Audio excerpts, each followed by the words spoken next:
Welcome to Learning with UNP.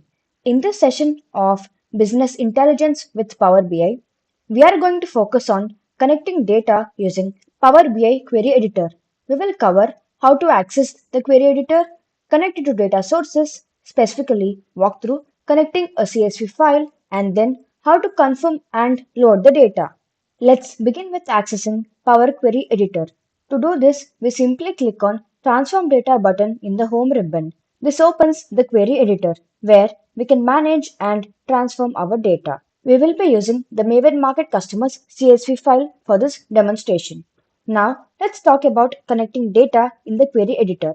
There are three methods to connect data, each giving you flexibility depending on where your data is stored or how you want to search for it.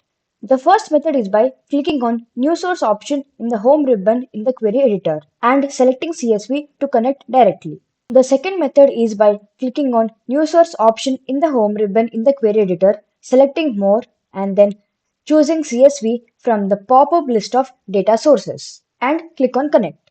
The third method is to click on New Source option from the Home ribbon, select More, and search for CSV using the search bar and then Connect. Now, we will use the second method for this demonstration. Next, let's walk through connecting to a CSV file using the query editor.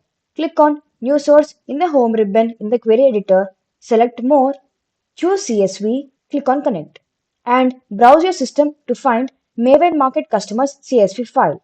Once selected, a preview of data and a range of options are here to manage it. You can perform initial transformations such as filtering out unwanted rows or columns, which helps in preparing the data for accurate analysis. Finally, to confirm and load your data, review it in the query editor.